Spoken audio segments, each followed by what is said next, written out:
오늘 배울 작품은 이제 허생전이라는 작품이에요. 허생전은 사실 쌤이 이렇게 1년에 수업을 하는 작품들 중에 거의 가장 많이 수업을 하는 작품 중에 하나일 거예요. 그러니까 뭐 승리인고, 허생전, 이생규장전, 춘향전 이런 작품들은 한 해에도 몇 번씩 수업을 하는데 특히 허생전은 정말 그런 면에서 1학기, 2학기 통틀어 수업을 진짜 많이 하는 작품이라고 볼 수 있고요. 그럼 그만큼 여러 학교에서 출제를 하고 있다는 거고 되게 중요하다라는 거죠. 그럼 과연 이게 왜 그렇게 중요한지 한번 정리를 해봅시다. 자, 일단 허생전은요. 한문으로 쓰인 소설이에요. 한문 소설. 그리고 조선 후기쯤 적힌 소설이라고 볼 수 있어요. 중기에서 후기 넘어갈 때. 근데 이러한 어떤 갈래적인 특징보다 더 중요한 건 바로 이 박지원이라는 작가의 특징이다라고 볼 수 있어요. 자, 박지원은요, 우리가 굉장히 역사책에서도 많이 보죠. 실학자예요, 실학자. 근데 이런 실학자가 뭔가 했더니 친구들도 다들 이제 역사책에서 많이 배웠을 거예요. 실학자는 이제 조선 전기의 성리학에 대해서 비판적 관점을 가지고 있는 사람들이죠. 왜냐하면 실학에서 가장 추구하는 게 바로 실용적인 거예요. 실학자들은 실용적인 것을 굉장히 추구하는데 그에 반해서 성리학은 굉장히 실용적이지 못하고 머릿속에 떠도는 관념적인 것들만 다룬다라고 보는 거죠. 따라서 실학자들은 이런 조선 전기의 성리학에 대해서 비판을 하면서 일어났고 이들이 가장 원하는 건 이용후생이에요. 일단 생활을 좀 이롭게 하자라는 거죠. 그럼 생활을 이롭게 하는 방법에는 농사를 열심히 짓자라고 장려하는 사람들도 있고 상업을 좀 해야 된다라고 장려한 사람들도 있어요. 그 중에서도 이 박지원이라는 사람은 중상학파예요. 중상학파라는 거는 상업을 중시하는 사람이다라는 거죠. 그래서 이 사람은 어떤 상행위를 통해서 나라를 부국하게 해야 된다라는 관점을 지닌 인물이에요. 굉장히 중요한 사람인 거죠. 어쨌든 그 당시에 어떤 조선의 이런 사회에 대해서 굉장히 비판적 의식을 가졌고 그걸 좀 학문적으로 바꿔보려고 했던 계층이 실학자다라는 거죠. 자, 그렇다면 이제 본격적으로 좀 이야기를 읽어볼 건데요. 일단 허생이라는 인물과 허생의 아내가 나와요. 그래서 이 박지원이라는 작가는 한 번은 아내에게 자신의 관점을 투영하고 또 다른 쪽에서는 허생에게 관점을 투영해서 좀 여러모로 자신의 관점을 보여준다라고 볼 수 있어요. 무슨 말이냐면 이런 박지원이 삶을 이롭게 하기 위해서 실용적인 것이 중요하다라고 말하는 이러한 관점을 아내에게서도 보여주고 허생에게서도 보여준다라는 거죠. 그래서 그런 측면에서 좀 고루고루 인물들이 다 중요하다라고 봐야 돼요. 자, 한번 본격적으로 내용을 정리 좀 해봅시다. 자, 허생은 묵적골에 살았다라고 해서 허생이 살고 있는 동네가 나오고 있죠. 근데 이 동네가 생각보다 중요해요. 왜 중요한가 봤더니 이 묵적골이 진짜로 조선 중후기에 몰락한 양반들이 모여 살던 곳이었어요. 몰락한 양반들의 동네였다는 거죠. 따라서 이 허생이라는 인물 자체가 이미 몰락한 양반, 가난한 양반이다라는 거를 이런 공간적인 동네로부터 이미 보여주고 있다라는 거예요. 곧장 남산 밑에 닿으면 우물 위에 오래된 은행나무가 서 있고라고 해서 지금 허생의 약간 동네에 대해서, 집에 대해서 좀 묘사가 들어가고 있죠. 은행나무를 향하여 살인문이 열렸는데 두악한 초가는 비바람을 막지 못할 정도였다라고 해서 허생의 집을 묘사를 했어요. 굉장히 가난하죠. 그러나 허생은 글읽기만 좋아하고 그의 처가 남의 바느질품을 팔아서 입에 풀칠을 했다. 즉 한마디로 허생은 생계를 꾸려나가는 능력이 아예 없는 거예요. 생계에 전혀 도움이 되지 않는 공부를 하고 있고 오히려 아내가 돈을 벌어와서 그들이 밥을 먹고 살았다라는 거죠. 즉 실질적인 가장은 아내였다라는 거예요. 여러분 조선시대에는 사실상 여자의 경제 생활이 거의 없었던 거잖아요. 그렇죠? 남자만 벼슬을 할 수 있었으니까. 그럼 남자가 가장, 여자는 이제 어쨌든 집에서 살림을 맡아 하는 그런 역할이 있었는데 사회적으로.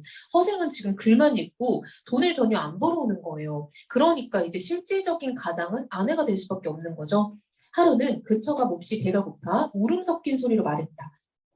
당신은 평생 과거를 보지 않으니 글을 읽어 무엇합니까? 라고 해서 자, 아내는요. 글을 읽는 목적이 벼슬을 하기 위해서다라고 보는 거죠.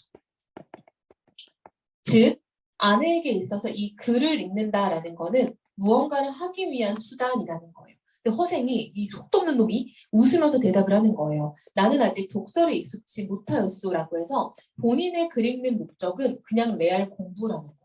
글을 읽는 목적은 정말로 레알 학문이다라는 거야.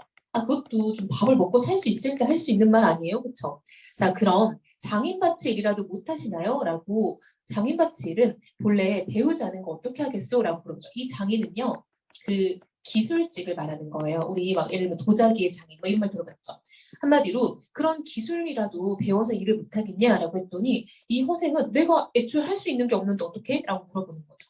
즉 허생은 양반이에요. 양반. 근데 아내는 지금 뭐라고 말을 하고 있냐면 네가 아무리 양반이어도 지금 먹고 살 게 없으니까 기술이라도 배워야 되는 거 아니야? 그다음 두 번째, 그럼 장사라도 해야 되는 거 아니야? 라고 얘기를 하고 있죠. 즉 아내는 이렇게 뭔가 그냥 어떤 신분이나 양반이다 이런 거에 매여 있기보다는 실질적으로 우리가 지금 먹고 살 게 없으니까 네가 뭐라도 해야 되는 거 아니냐라는 생각을 가지고 있죠.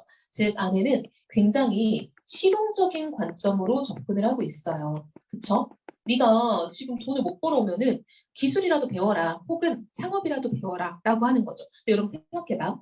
조선시대에는 사농공상이라고 했어요. 선비, 농업, 그 다음에 공, 이게 이제 장인밭이 말하는 거죠. 그리고 상이 이제 바로 장사 말하는 거죠. 상업. 즉 조선시대는 엄연히 이런 계급이 있었단 말이죠.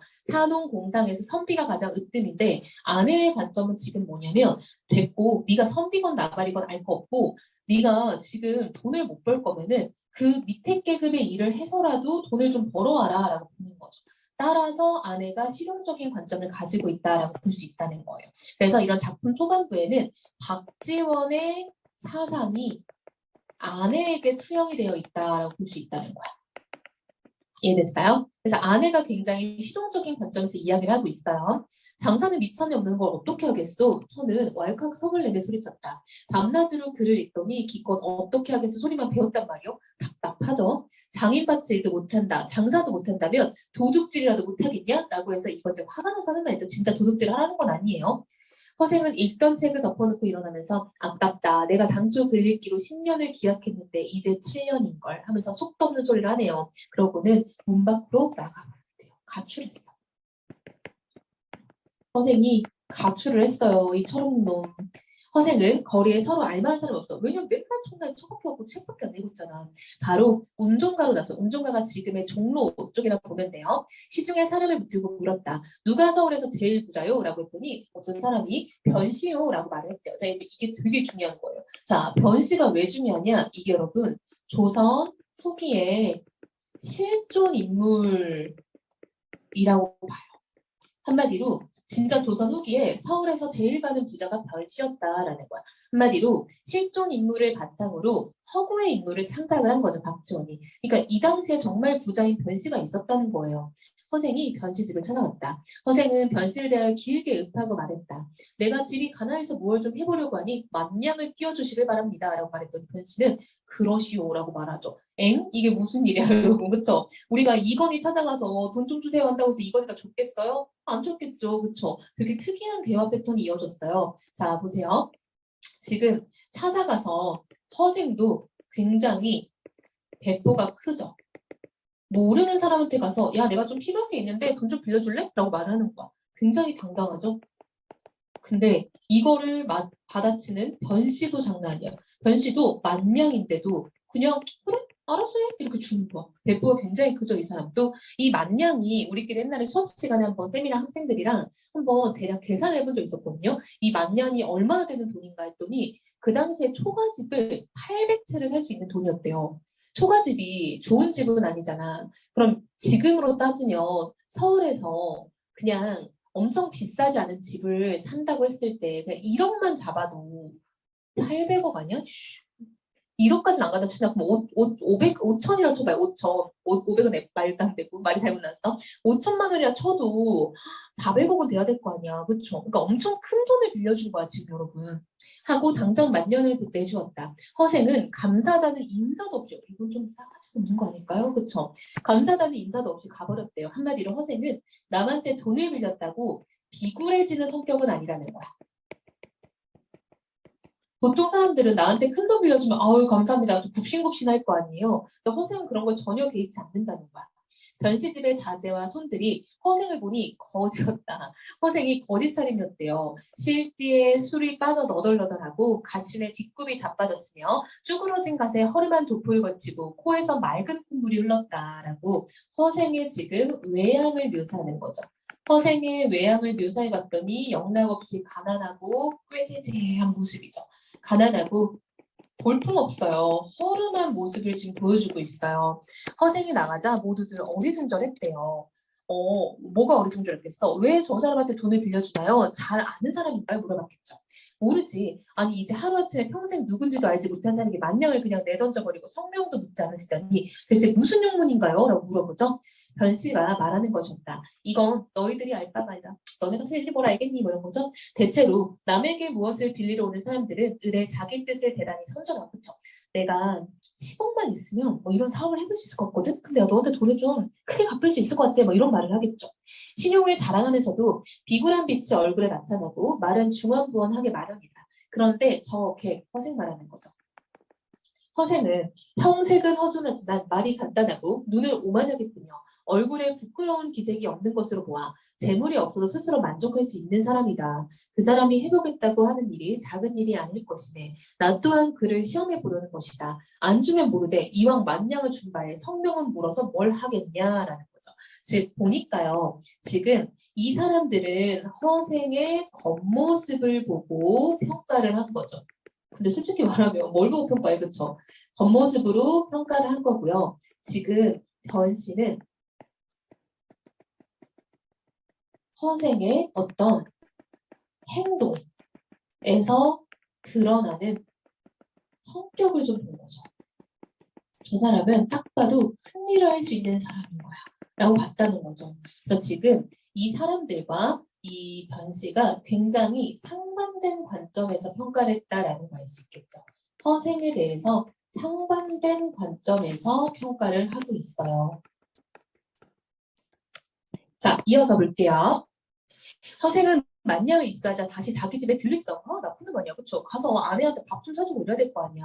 바로 안성으로 갔대요. 자, 안성을 왜 갔을까 봤더니 이 안성이 여러분 딱 그 경기도에서 내려오는 길목인 거예요. 자, 여기가 바로 경제와 어떤 문화의 중심지가 될 수 있다라는 거지. 왜냐하면 길목이기 때문에. 많은 지역들이 모이는 길목이니까 사람들이 거쳐갈 수밖에 없는 곳이에요. 따라서 사람들이 많이 모이고 그 사람들이 모여서 여러 가지를 번성시키는 지역이다라는 거죠. 안성은 경기도 충청도 사람들이 마주치는 곳이요. 상담의 길목이기 때문이다. 거기서 대추, 밤, 감, 배, 석류, 귤, 유자의 과일을 모조리 2배로 사들였대요. 자, 여기 굉장히 중요하죠. 허생전에서 가장 하이라이트가 바로 이 부분입니다. 자, 모조리 다 사. 이런 거 뭐라고요? 세 글자로. 사재기를 했어요. 자, 허생이 사재기를 여러 번 합니다. 첫 번째는 과일을 했어요.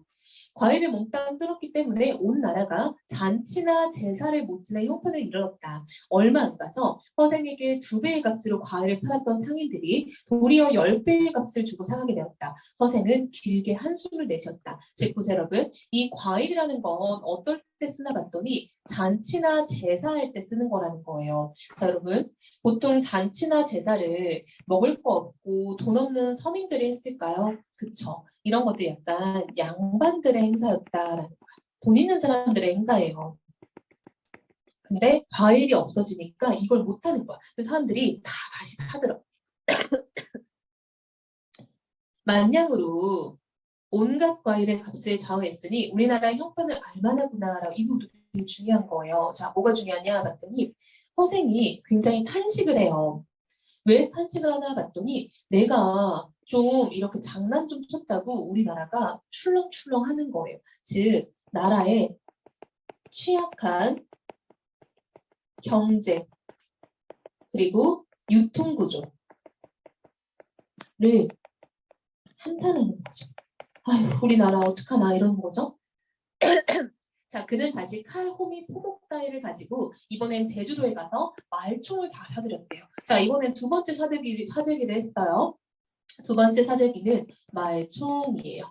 자, 이거는 뭐 할 때 쓰나 봤더니 몇 해 지나면 나라의 사람들이 머리를 싸매지 못할 것 같이 그 사람들이 이렇게 했던 그 위에 쓰는 뭐 그런 갓, 망건, 탄건 이럴 걸 만들 때 말총을 썼나 봐요.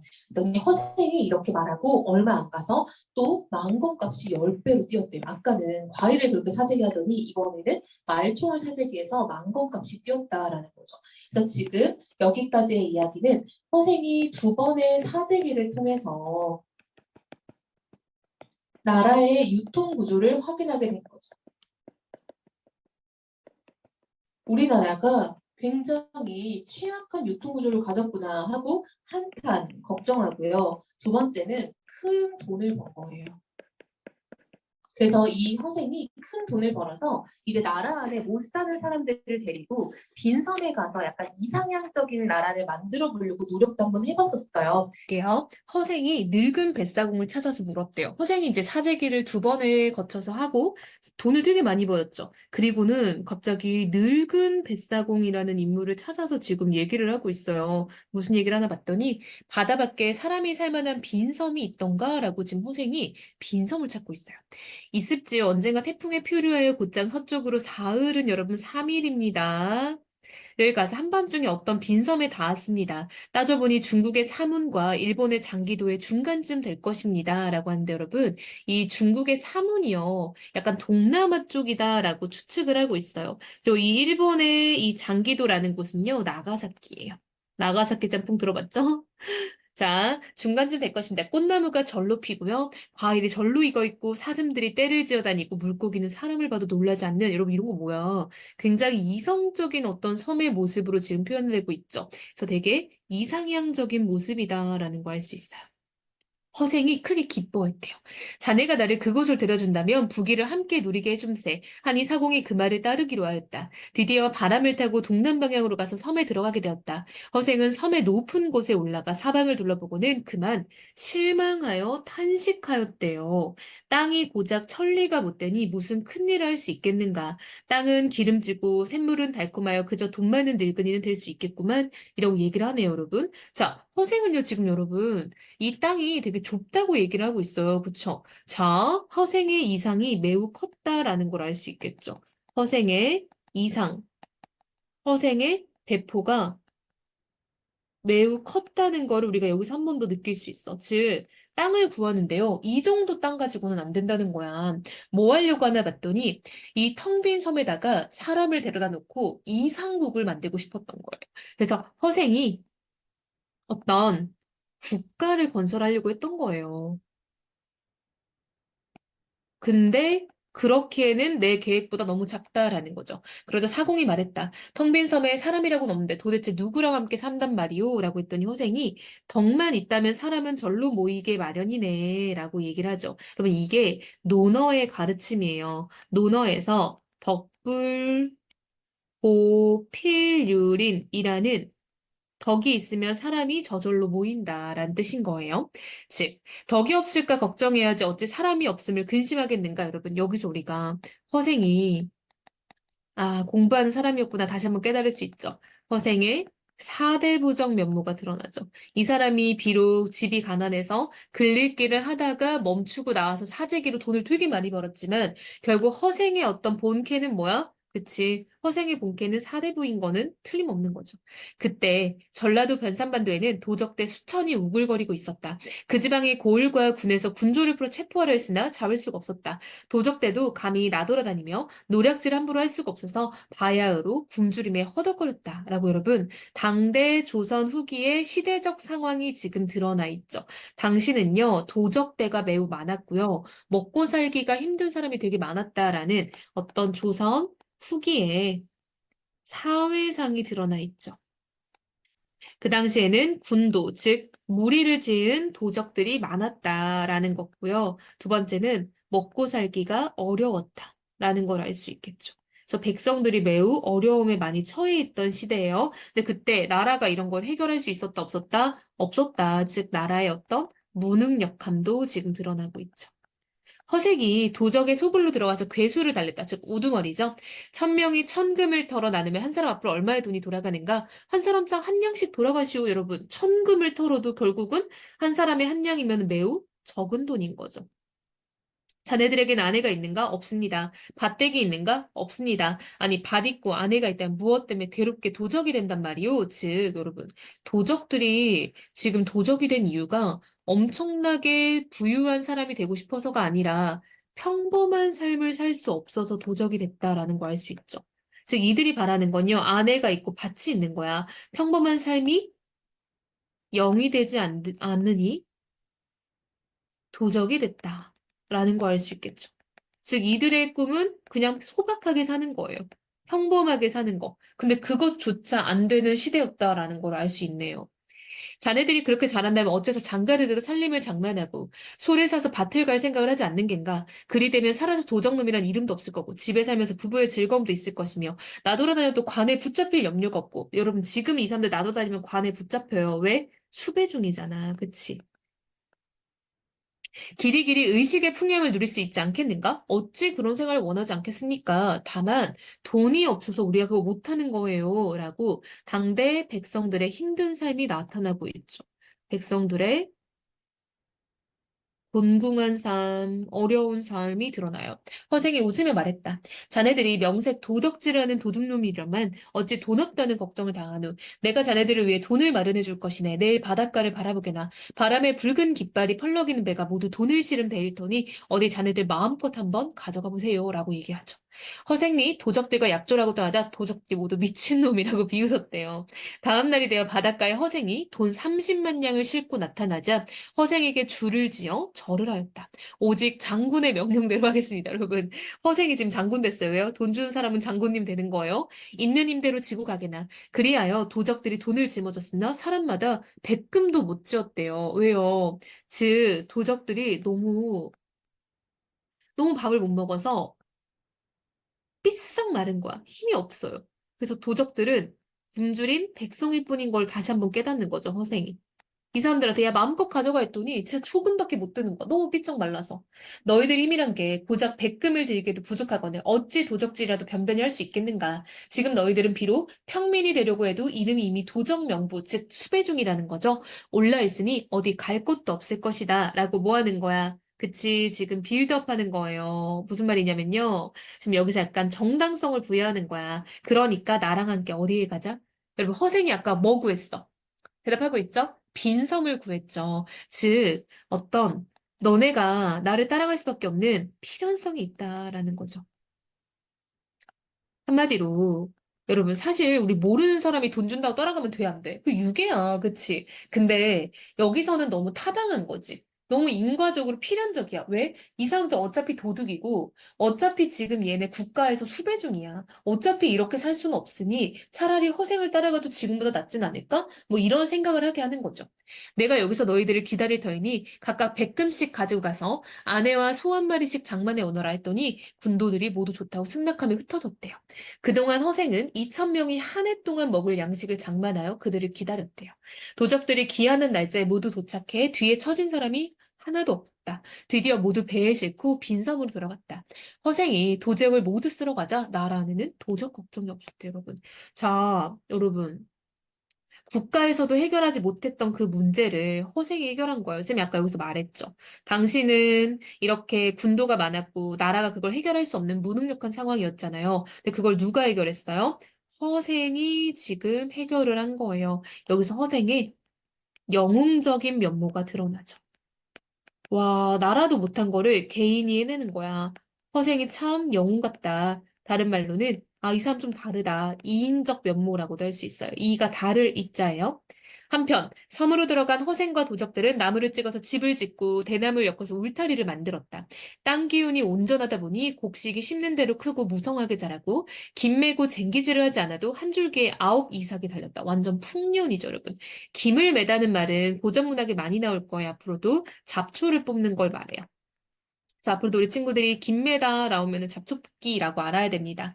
3년 먹을 식량을 비축해 두고 나머지는 모두 배에 싣고 장기도에 갖다 팔때 여러분 장기도 아까 쌤 뭐라고 했어? 일본의 나가사키라고 했죠. 즉 허생은요. 장기도 일본의 나가사키와 교역을 해요. 근데 여러분 당시에 해외 무역이 별로 없었단 말이죠. 즉 이게 박지원이라는 작가의 어떤 선구적인 사상이라고 볼 수 있겠죠. 박지원은 당시에 이런 해외 무역을 해야 한다라고 보는 입장이었던 거예요. 그래서 남들보다 앞서 나갔다라는 거죠. 근데 여러분 당연한 게 박지원이 아까 쌤이 뭐라고 했어? 그치. 이 사람 실학자예요. 실용적인 학문을 추구하는데 그 중에서도 이 사람은 중상학파예요. 중농학파는 농사를 중시하고 중상학파는 상업을 중시하잖아요. 그래서 여기서 지금 작가의 가치관이 지금 등장하고 있는 거예요. 그쵸? 박지원의 가치관이 여기서 지금 드러나고 있죠. 자, 장기도는 일본에 속한 고을로 31만 호가 되는 큰 지방인데 바야흐로 큰 기근, 가뭄이죠. 가뭄이 들어있었다. 그리하여 굶주린 사람들을 진유라고 와 사람들 구했어. 은 100만 양을 얻었대요. 허생이 탄식하며 이제야 나의 자그마한 시험을 마치게 되었구나 하고 남녀 2,000명을 모두 모아놓고 명을 내렸대요. 내가 처음 너희와 이 섬에 들어올 때 계획으로는 먼저 너희들을 풍부하게 만들어 놓은 다음에 따로 문자를 만들고 의관 제도를 새로이 제정하려고 하였대요. 여러분, 되게 중요한 부분이 또 나왔어요. 이것도 역시 박지원의 가치관이 담겨 있는 부분이에요. 무슨 가치관이냐면 실학적 가치관이에요. 무슨 말이냐? 일단은 먹고 살게 만드는 게 처음이다라는 거야. 즉, 일단은 우리가 실용적으로 삶을 좀 살고, 그 다음에 문자를 만든다거나 의관을 만드는 등 어떤 정신적인 것들도 우리가 좀 정비하겠다라는 거죠. 즉, 이런 거는 문물, 제도겠죠? 이런 문물과 제도는 이후에 정비하는 게 맞다라는 거야. 즉, 한마디로 일단은 먹고 사는 게 돼야지 그 다음이 있다라는 얘기를 하고 있는 거죠. 근데 여러분, 당대에 실학과 반대되는 선상이 우리가 성리학이죠. 많이 들어봤죠? 유교의 성리학. 성리학 같은 학문은 너무 관념적이었던 거예요. 사람들은 막 굶어 죽고 있는데 뭐라고 해? 충이 중요하다. 효가 중요하다. 그다음 뭐 예, 지, 신 이런 것들이 중요하다라고 강조를 많이 했죠. 즉 성리학은요, 보다 관념적이었던 거야. 한마디로 이 사람들은 어떤 관념적인 그런 가치가 실용적인 삶보다 더 중요하다라고 봤던 거예요. 근데 박지원은 실학자니까 반대죠. 일단 먹고 사는 게 만들어져야 그 다음에 문물과 제도가 있다라는 거야. 한마디로 여러분 박지원도 이거 안 하겠다는 거 아니야. 박지원도 어느 정도는 이런 정신적 가치, 어떤 이런 제도적 가치에 동의하는 거예요. 다만 순서가 다르다라는 거야. 이것도 오해하면 안 돼요. 실학자라고 해서 성리학을 완전 부정하는 게 아니야. 자, 그런데 여기 땅이 좁고 내 덕이 얇으니 나는 이제 여기를 떠나련다. 아이들이 태어나 숟가락을 잡게 되면 오른손으로 잡도록 가르치고 하루라도 나이가 많은 사람이 먼저 먹도록 양보하게 해라. 여러분 이게 뭐야? 장유유서. 장유유서. 여러분 우리 장유유서도 유교의 큰 가르침 중에 하나잖아. 그치? 즉 이것도 뭐야? 허생의 사대부적 면모가 드러나는 거죠. 아, 이 사람 어쩔 수 없어. 그쵸? 아무리 양반 비판하고 실용적인 거 중시해도 결국은 얘도 사대부인 거야. 그러고는 다른 배를 모두 불살라버리고 나가는 사람이 없으면 들어오는 사람도 없을 것이지 하고 은자 50만 양을 바닷속에 던지며 바다가 마르면 얻는 사람이 생기겠지. 100만 양이나 되는 돈은 나라 안에서도 놓아둘 것이 없는데 하물며 이 작은 곳에서야 라고 말을 하면서 돈은 너무 많아도 문제가 된다라고 생각하고 있죠. 자, 여러분 여기서 허생의 가치관이 드러났어요. 돈에 대한 허생의 가치관은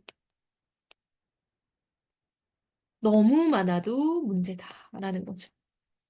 자, 그러면서 그를 아는 사람을 모두 배에 실어 함께 섬을 빠져나오며 이 섬의 화근을 없애버려야 한다라고 얘기하고 있어요, 여러분. 그를 아는 사람들은 지식인들이죠. 당시에는 거의 사대부 양반이잖아요. 근데 그 사람들을 데리고 나오면서 뭐라고 말하냐면 이 섬의 화근이라는 건 여러분 재앙의 뿌리예요. 불씨야, 불씨. 즉 재앙의 뿌리인 거거든요. 즉 허생의 여기서 또 박지원의 가치관이 들어가는 거죠, 허생에게. 박지원은 실학자잖아요. 실학자다 보니까 이전에 성리학자들이 되게 답답한 면이 많았단 말이야. 그런 성리학자에 대한 어떤 비판적 인식이 드러나 있죠. 아, 양반 사대부들은 문제야. 글을 아는 사람들 이꼴 사대부잖아요. 사대부는 화학은 이꼴 재앙의 씨앗이다라고 보는 거예요. 이렇게 글을 아는 사람들이 문제다라고 생각을 하는 거야. 무트로 나온, 무트 이제 육지입니다. 허생은 나라 안을 두루 돌아다니며 가난하고 의지할 곳 없는 사람들을 구제하였대요. 와, 여러분. 허생은 지금 거의 국가적 영웅이에요. 돈을 그렇게 써도 아직 은자 10만 냥이 남아 있었다. 이 돈이면 변씨에게 빌린 돈을 갚을 수 있겠군. 허생이 변씨를 찾아가서 보고는 나를 기억하십니까? 라고 묻자 변씨는 깜짝 놀라며 말했다. 허생이 그대의 얼굴이 조금도 나아지지 않은 걸 보니 만금을 다 털어먹은 건 아니오? 라고 허생이 아니라 변씨가 이렇게 얘기를 하는 거죠. 즉 변씨가 여러분 오해를 했어요. 무슨 오해를 했냐면 야, 너 아직도 깨제제한 거 보니까 돈 날린 거 아니야? 라고 지금 허생의 외양을 보고 판단한 거죠. 변씨가 여러분 처음에 허생한테 돈 빌려줄 때는 그 사람의 배포를 보고 빌려주더니 결국 변씨도 나중에는 허생의 외양을 보고 야, 너 돈 다 잃었어? 라고 물어보는 거죠. 허생이 웃으며 말했다. 재물을 가지고 얼굴이 번드러해지는 일이야 당신 같은 장사치들의 일일 뿐이요. 라고 뭐 하는 거야? 끝나누는 거죠. 자, 재물을 가지고 얼굴이 좋아지고 나빠지고는 당신 같은 상인들이나 하는 일이다. 라고 지금 허생은요. 변씨와 자신을 구분짓고 있어요. 즉, 나 같은, 여러분, 허생이 이 작품 속에서 결국은 사대부예요. 그쵸? 나 같은 사대부와 상인 계층, 즉, 장사치라고 표현했지만 상인 계층이죠? 상인 계층이 같냐? 라고 얘기를 하는 거죠. 즉, 허생의 어떤 사대부로서의 정체성이 또 드러나는 부분이죠. 이런 부분도 꽤 많이 나오고 있어요. 쌤 좀 이따 평가편을 한번 정리해 줄게요. 즉, 나는 돈을 벌어도 얼굴빛이 달라질 리가 없다. 왜? 나는 고귀한 사대부니까. 이런 느낌입니다. 만금이란 돈이 어찌 사람의 돌을 살찌우게 하겠소. 이에 은 10만 냥을 변씨에게 주며 내가 순간의 굶주림을 참지 못하여 책 읽기를 마저 끝내지 못하고 그대에게 만금을 빌렸던 것이 부끄럽소이다 하니 변씨는 깜짝 놀라 일어나 절을 하고 10만 냥을 다 받을 수 없다고 사양하며 10분의 1만 이자로 서서 받겠다고 하였다. 허생이 버럭 화를 내며 당신은 어째 나를 장사꾼 취급하는 거냐라고 화가 나서 가버렸죠. 변씨가 몰래 그의 뒤를 밟아서 쫓아가니 허생이 남산 아래로 향하더니 작은 오두막집으로 들어가는 것이 보였다. 거기에는요, 늙은 할미 한 명이 지금 빨래를 하고 있었대요. 그래서 지금 변씨가 이 할머니한테 물어보죠. 저기 보이는 오두막이 누구 집이요? 라고 물었더니 허생원 댁입니다. 가난한 형편에 글 읽기를 좋아했는데 어느 날 훌쩍 집을 나가더니 돌아오지 않은 지 벌써 5년이 됐고요. 그래서 아내가 거기서 혼자 지내면서 그 나간 날짜에 맞춰서 제사를 지내고 있대요. 여러분, 이거는요, 이전의 줄거리를 간략하게 제시하고 있죠. 이런 걸 우리가 요약적 제시라고 해요. 즉, 글 후반부에 이 할미를 통해서 정보를 제공해주고 있어요. 변씨는 그제야 그의 성씨가 허씨라는 것을 알고 탄식하며 돌아갔다. 이튿날 변씨는 허생에게 받은 은자를 모두 가지고 가서 그에게 돌려줬다. 허생은 사양하였다. 내가 부자가 되려고 했다면 100만 금을 버리고 이까지 10만 금을 취하려고 하겠소? 내가 지금부터는 그대의 도움을 받아 가며 살아갈 터이니 그대가 나를 자주 들여다보고 먹는 입을 따져서 양식을 보내주고 몸을 헤아려 옷감이나 보내주구려. 한평생 그렇게 살아가면 충분하니 어찌 제물로 정신을 괴롭히겠소? 라고 지금 허생은 사대부로서의 면모를 보여주고 있죠. 허생의 어떤 청빈한, 그쵸? 삶의 태도가 드러나고 있어요. 돈은 많이 필요 없고 먹고 살 만큼만 있으면 된다. 변씨가 백방으로 허생을 달래보았지만 끝내 어쩔 수가 없었대요. 변씨는 그때부터 허생의 양식과 옷가지가 떨어질 만한 때를 헤아렸다가 자신이 직접 찾아가서 가져다 주었다. 그러면 허생도 흔연히 받아들였고 만약 조금이라도 많이 가져오면 언짢아 하면서 그대는 어째서 내게 재앙 이꼴 뭡니까? 돈입니다. 돈을 가져다 주려는 거냐? 근데 그 돈을 재앙으로 보는 거죠. 즉 허생의 어떤 부정적 인식이 드러나고 있죠. 허생의 재물에 대한 부정적 인식이 지금 드러나고 있어요. 이런 걸 보면 참 허생도 사대부적인 면모가 강한 사람이죠. 술을 가지고 가면 더욱 기뻐하며 서로 취하도록 실컷 마셨어. 찐친됐네요. 이렇게 몇 년을 지내자 두 사람의 정분이 날로 두터워졌다. 어느 날 변 씨가 조용한 틈을 타서 어떻게 5년 만에 100만 금을 벌어들였는지 물어보았다. 허생이 대답하였다. 그거야 아주 알기 쉬운 일이오. 조선이라는 나라는 배가 외국으로 통하지 못하고 수레가 나라 안을 다니지 못하기 때문에 모든 물품이 이 안에서 생산되고 이 안에서 소비됩니다. 즉, 봐봐요, 여러분. 조선은요, 당시에 해외 무역을 많이 안 했다는 거죠. 즉, 해외 무역이 매우 적었어요. 매우 적은 편이었고요. 적을 소자가 이렇게 쓰는 거예요. 그리고 수레가 나라 안을 잘 돌아다니지 못해요. 즉, 여러분 이런 거 뭐라고 해? 당시 수레라는 건 결국 어떤 택배 같은 느낌인 거잖아. 즉, 유통 구조가 매우 취약하다라는 걸 알 수 있겠죠. 그래서 모든 물품이 이 안에서 생산되고 이 안에서 소비됩니다. 이런 거 뭐야? 그치? 자급자족을 한대요. 여러분, 자급자족을 한다는 건 경제 규모가 크다, 작다, 작다라는 얘기를 하는 거예요. 경제 규모가 매우 적다라는 걸 얘기하고 있는 거죠. 그래서 여러분, 박지원이 사실 이것도 마찬가지인 게, 중상학파로서 수레를 엄청 강조했었어요. 그런 수필도 있어. 청나라에 가서 수레를 봤더니 너무 좋더라. 이런 얘기를 한단 말이에요. 그래서 박지원은 이런 게 되게 아쉬웠던 거죠. 그래서 이거는 작가의 가치관이 되게 많이 들어있는 거예요. 대저, 천금이란 돈은 작은 돈이며 물건을 모두 사릴 수가 없지만 이를 열로 쪼개어 백금이 10개가 되어서 10가지 물건은 충분히 살 수가 있대요. 물건의 단위가 가벼우면 굴리기 쉽기 때문에 설령 한 가지 물건이 미친다 하더라도 나머지 9개의 물건으로 재미, 즉 이익을 볼 수 있습니다. 이런 장사 방법은 정상적으로 이익을 취하는 방법이고 작은 장사꾼이 하는 수단이죠. 한마디로 작은 장사꾼은 10개를 사들여서 10개를 팔면서 조금 이익을 얻는다는 거야. 그러나 만금이란 돈은 물건을 모조리 사재기할 수 있으니 수레에 있는 것은 수레 전부를, 배에 있는 것은 배 전부를, 고을에 있는 것을 고을 전부를 마치 촘촘한 그물로 모두 훑어내는 것처럼 싹쓸이 할 수 있죠. 육지에서 생산되는 만 가지 물건 중에서 한 가지를 몰래 사재기하고 바다의 만 가지 어족 중에서 한 가지를 스며시 사재기하고 약재 만 가지 중에서 하나를 몰래 독점하면 그 한 가지 물건이 남몰래 잠겨있는 동안에 모든 장사치의 물건이 말라버리게 되지요. 이런 사재기 방법은 인민을 해치게 되는 방법이 될 것이니 후세의 당국자들이 만약 내가 써먹었던 이런 사재기란다면 반드시 나라를 병들게 하고 말 것이오. 라고 뭔 얘기를 하는 거야? 자기가 한 방법은 좋지 않다라는 걸 얘기하고 있죠.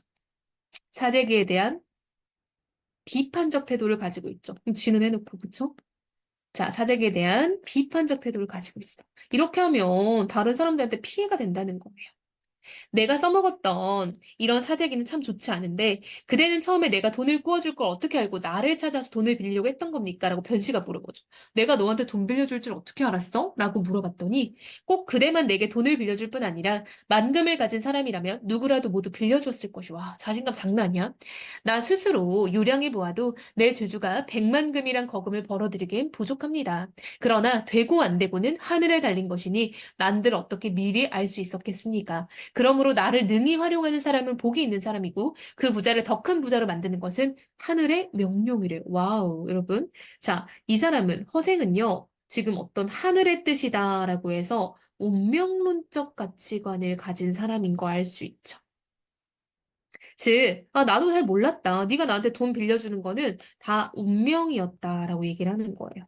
나도 네가 빌려줄 걸 알고 간 게 아니라 다만 하늘의 뜻이 나를 허락했다면 네가 빌려줄 거고 아니었으면 빌려주지 않았을 거다라고 얘기하는 거예요. 만금을 얻고 나서는 그 사람 복에 의지해서 장사를 했기 때문에 하는 일마다 성공했던 것입니다.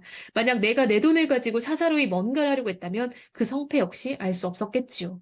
시방, 사대부들이 남한산성에서 오랑캐에게 당했던 치욕을 씻어내려고 하니 지금이야말로 뜻있는 선비들이 팔을 걷어붙이고 지혜를 떨쳐볼 때입니다. 당신은 그런 재주를 가지고 어찌 괴롭게 어둠에 파묻혀서 일생을 마치려고 합니까? 자, 여러분 무슨 말이냐면요. 지금 남한산성에게 오랑캐에게 당했던 치욕, 이거 뭐라고 하는지 알아? 이런 거 뭐라고 하는지 알아? 삼전도의 굴욕이라고 하잖아요. 그쵸?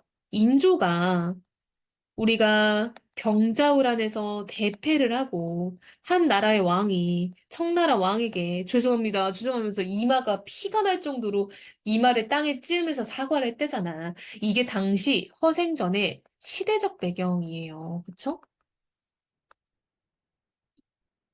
자, 그러면서 변씨가 뭐라고 하냐면, 야, 너같이 똑똑한 사람이 왜 그런 거에 안 나서고 이렇게 죽어? 라고 물어보는 거야. 자고로 어둠에 파묻혔던 분들이 어디 한두 분이었어? 졸수제 조성기 같은 분은 적국의 사신으로 보낸 인물이었건만 평생 벼슬 없이 배잔방을 거쳐 늙어 죽었고, 반개 유영원 같은 분은 군량미를 조절할 능력이 있었건만 바다 한계퉁에서 일생을 배회하였습니다. 지금 나라의 정치를 도모한다는 인물은 알만하지 않습니까? 나 같은 사람이야 그저 장사나 잘하는 사람입니다. 장사를 해서 번 은자로는 구황의 모가지라도 사기에 충분한 돈이지만 바다에 번져버리고 온 까닭은 이 나라 안에선 도저히 쓸 데가 없었기 때문이죠. 여러분 조선이 지금 너무 작은 나라라는 얘기를 하는 거죠. 변씨는 후유하고 크게 탄식을 하고 돌아왔다. 변씨는 본시 정승 이완과 각별하게 지낸 사이다. 여러분 정승 이완은 이제 벼슬을 하는 사람인 거죠. 즉 뭐겠어. 그렇지. 사대부죠. 양반이죠. 자, 이 공은 이완 말하는 거예요. 그쵸? 이시성을 가진 공이니까. 이 이완은 당시 어영청 대장으로 있었는데, 아, 꽤 급이 높았네. 그치? 자, 이 이공 역시 이완 이꼴 어영청 대장입니다. 언젠가 변씨와 이야기를 하다가 지금 여왕이나 일반 민가에 혹 쓸만한 재주가 있어 대사를 함께 도모할 인물이 있는가 물은 적이 있었다. 변씨가 허생의 이야기를 하자 이공은 깜짝 놀라며 물었다. 기이한 일이다. 정말 그런 인물이 있어? 그럼 나도 한번 만나게 해줘라고 한 거죠. 소인이 즉 이꼴 변씨죠. 제가 그와 허생 말하는 거죠. 3년을 함께 지냈지만 여태껏 이름도 모릅니다. 그이는 필시 이인, 다른 사람, 즉 특별한 사람일 것에. 자네와 같이 한번 가보도록 하세. 밤중에 이 대장은 아랫사람을 물리치고, 즉 신하들도 다 물리치고 은밀하게 찾아갔다라는 얘기를 하는 거죠. 은밀하게 변씨와 둘이 지금 허생의 집에 도착을 한 거야. 변씨는 이공을 문 밖에서 기다리게 하고 혼자 먼저 들어가서 허생을 만나보고 이곳을 찾아온 연유를 이야기했다. 허생은 짐짓 못 들은 척하며 자네가 차고 온 술병이나 이리 풀어놓으시게 하고 즐겁게 마셨다. 변씨는 이공을 밖에서 기다리게 해놓은 것이 민망하 여러 차례 말을 꺼내봤지만 허생은 대꾸도 하지 않았대요. 밤이 깊어지자 허생이 말했다. 손님, 이꼴 이완 대장이죠? 이제 불러라 라고 하는 거예요. 일부러 시간을 끈 거예요. 이 대장이 방에 들어왔으나 허생은 편안하게 앉아서 일어나지도 않았대요. 즉 허생은 여러분 무례한 태도로 지금 굴고 있는 거죠. 왜냐? 이완 대장을 시험해 보려고 그러는 거예요. 일부러 내가 이렇게 해도 네가 화 안 낼 거야? 이런 느낌의 시험인 거야. 자, 이완 대장을 시험에 들고 있는 거예요. 시험에 보기 위해서. 자, 이 대장은 몸둘 바를 모르고 엉거주춤하다가 겨우 나라에서 어진 인재를 구하려는 뜻을 설명하였다. 허생이 손을 내저 말했다. 아, 너무 말이 길어 라고 하는 거예요. 지금 허생은 계속 이완에게 무례하게 굴고 있다라는 걸 알 수 있죠. 근데 이렇게 하는 이유는 이제 시험을 해보는 거죠. 이 사람이 정말 나를 감당할 수 있고 나에게 얼마나 해줄 수 있는 사람인지에 대해서. 이어서 볼게요. 이 대장이 방에 들어와도 허생은 자리에서 일어나지도 않았다라고 해서 이때 이 대장은 바로 변씨가 소개시켜준 이완 대장이에요. 즉 이 이완 대장은 양반이죠. 양반이고 굉장히 꽤 높은 관직을 하고 있는 사람이에요. 그러니까 나라 걱정 때문에 이제 뭐 좀 허생처럼 쓸만한 인재를 구한다라고 해서 돌아다니고 있고 그걸 변씨가 중간에서 다리를 놔준 거예요. 아, 네가 사람을 찾는다고? 야, 그럼 허생 한번 만나볼래? 뭐 이렇게 된 거죠. 이 대장이 방에 들어와도 허생 근데 자리에서 안 일어나는 이유가 뭔가 봤더니 일부러 그런 거예요. 의도적으로 좀 약간 이완 대장을 좀 무한하게 만들기도 하고 이런 양반들에 대한 어떤 반감이 있기 때문에 그러한 반감을 이렇게 표출하고 있다라고 보면 돼요. 이 대장은 몸둘 곳을 몰라하며 나라에서 어진 인재를 구하는 뜻을 설명하자 허생은 손을 저며 말했다. 밤은 짧은데 말이 길어 듣기 지루하다. 와, 이렇게 말을 끊어버려요. 넌 지금 무슨 벼슬에 있냐 했더니 이제 이 사람이 대장이다라고 하죠. 이완 대장이니까. 그렇다면 너는 나라에 신임받는 신하로군. 내가 와룡 선생 같은 일을 첨거하겠으니 네가 임금께 아뢰어서 삼고초려하게 할 수 있겠느냐라고 물어보는 거죠. 자, 와룡 선생 같은 일을 첨거한다라는 거는 숨어있는 어떤 인재를 내가 추천을 해보겠다. 그러니까 네가 그게 받아들여질 때까지 임금님께 여러 번 거듭해서 부탁드릴 수 있겠냐라고 물어봤더니 그게 어렵대요. 다른 걸 알려달래요. 뭐야? 그렇죠? 나는 원래 제2라는 것을 모른다 하고 허생은 외면하다가 이대장의 간청을 못 이겨 말을 이었다. 명나라 장돌들이 조선은 옛 은혜가 있다고 하여 그 자손들이 많이 우리나라로 망명해 와서 정처 없이 떠들고 있으니 너는 조정에 청하여 종실의 땅들을 내어 모두 그들에게 시집 보내고 훈처, 권기의 집을 빼앗아서 그들에게 나누어 주게 할 수 있겠느냐라고 두 번째 물어보고 있죠. 자, 지금 뭐냐면 두 번째 계책을 말을 해주고 있어요. 근데 자, 명나라 장솔들이 자, 그래서 이게 뭐냐면 허생은 명나라의 어떤 그런 장졸들이 우리나라에서 많이 살고 있으니까 이들을 대접해라라는 거예요.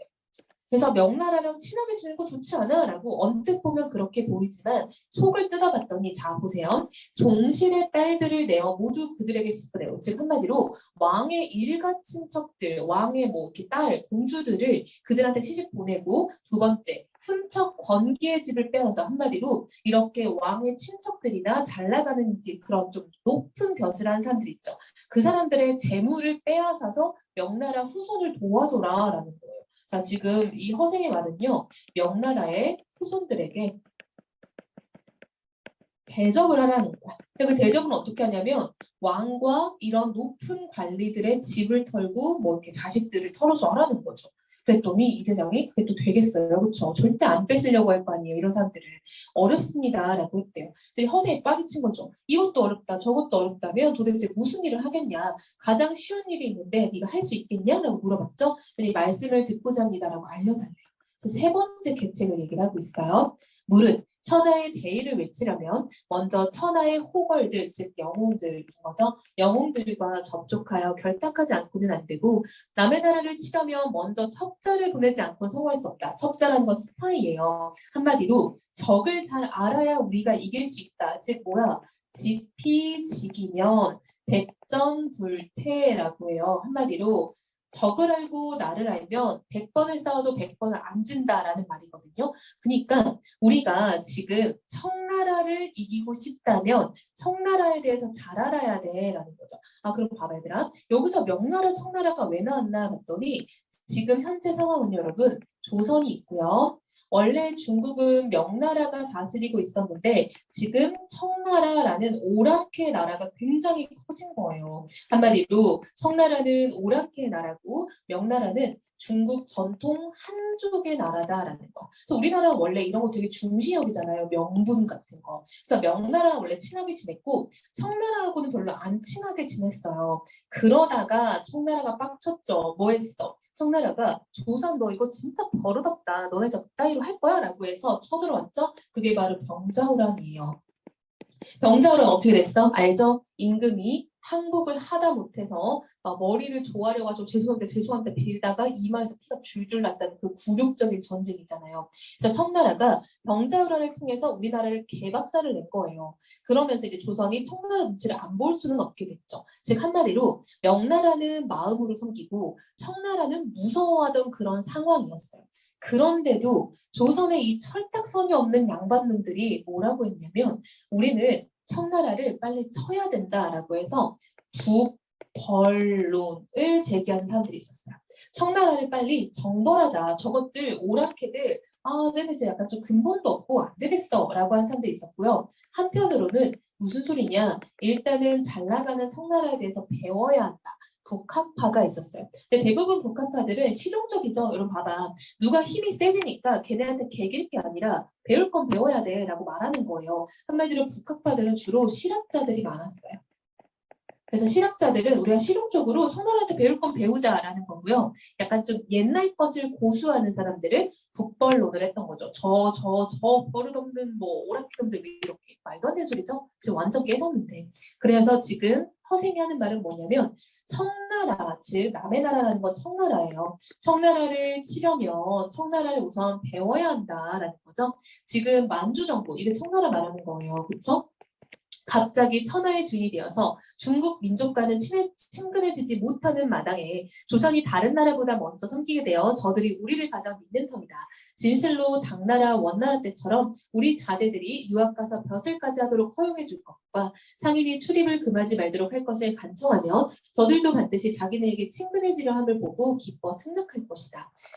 국중의 자제들을 가려 뽑아 머리를 깎고 되놓 청나라 옷이죠. 청나라 옷을 입혀서 그중 선비는 가서 빈공과에 응시하고 또 서민은 멀리 강남 여러분 지금 강북 강남이 아니에요. 중국 땅 말하는 거야. 중국의 강남이라는 부분이 있거든요. 거기 가서 장사를 하면서 전나라 즉 청나라의 실정을 정탐하는 한편 저 땅 청나라죠. 청나라의 호걸들과 결탁한다면 한번 천하를 뒤집고 국치를 씻을 수 있을 것이다. 그리고 만약 명나라 황족에서 구해도 사람을 얻지 못할 경우 천하의 제후를 거느리고 적당한 사람을 하늘에 청구한다면 잘되면 대국의 스승이 될 것이고 못되어도 백구지국의 지위를 잃지 않을 것이다 라고 얘기를 하고 있죠. 그래서 지금 뭐라는 거야?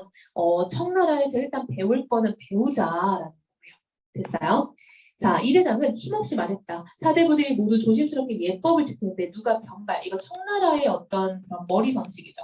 청나라의 어떤 전통 머리예요. 뭐냐면 알지? 이렇게 머리는 빡빡 깎는데 밑에만 머리 따는 거 있잖아요. 여기는 빡빡이야, 여기는. 근데 밑에만 머리를 따는 거예요. 누가 이걸 하겠냐? 그러니까 이거는 쪽팔려서도 못해. 농담이고요. 쪽팔려서가 아니라 예법. 즉 우리나라 옛날 유교 국가였잖아요. 그쵸? 유교.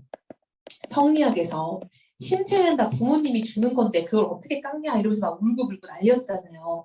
그래서 그거에 대해서 얘기를 하고 있는 거예요. 그리고 호복도 역시 청나라의 옷이에요. 청나라 의복을 누가 입으려 하겠습니까? 허생이 꾸짖었죠.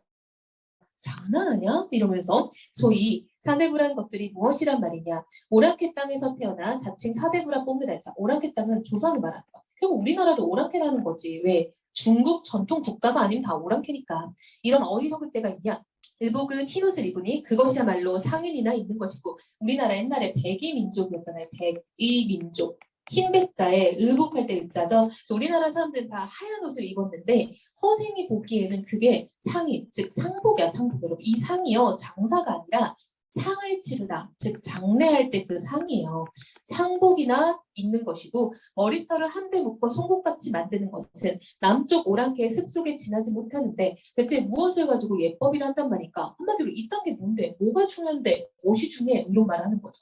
번옥이라는 사람은 원수를 갚기 위해 자신의 머리를 아끼지 않았고 무령왕 역시 나라를 강성하게 만들기 위해 다른 나라의 옷을 부끄럽게 여기지 않았다. 한마디로 이 사람들은 허생이 약간 지향하는 인물이죠. 허생이 어떻게 좀 좋게 보는 사람들인 거죠. 이 사람들은 뭔가 자신의 목표를 위해서, 즉 자신들의 목표를 위해서는 예법을 마다하지 않았다 이런 거죠.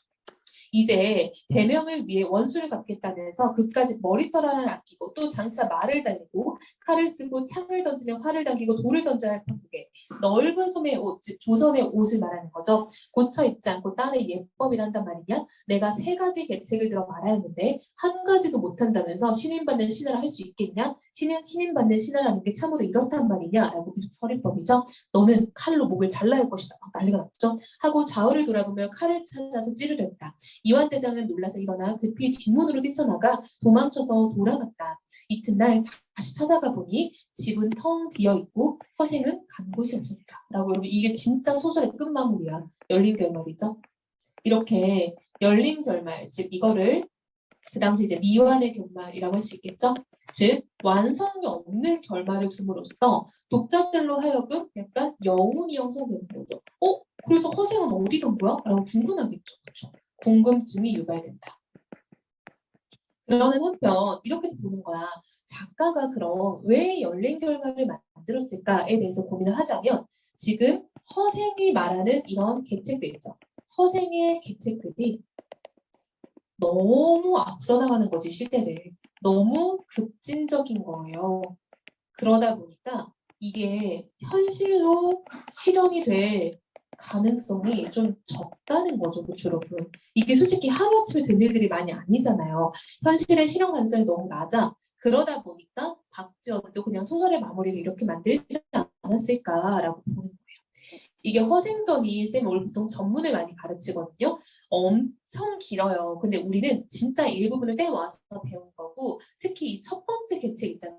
이 부분도 원래 엄청 길어요. 근데 지금 많이 좀 생략이 되어 있는 거긴 하거든요. 자, 그래서 각각 어떤 것에 대해서 말을 하고 있는지, 그리고 허생전은 작품 자체를 이해하는 것보다 쌤이 금방 계속 강조한 것처럼 이런 시대적인 배경을 이해하는 게 굉장히 중요해요. 아까 말해줬죠. 병자호란 이후에 우리나라는 북벌론과 북학파가 기승을 부리고 있었고, 허생은 이제 어떤 박지원이라는 실학자의 사상이 담겨 있는 인물이기 때문에 실용적인 것을 중시하는 인물인 거죠. 그러다 보니까 예법, 허례허식 이런 것들에 대해서 굉장히 거부하는 사람이다라고 볼 수 있겠죠. 그래서 그런 점에 좀 초점을 맞추고 잘 정리를 해보면 좋을 것 같아요. 다시 한번 읽어보고요. 학습 활동 한번 정리해 봅시다.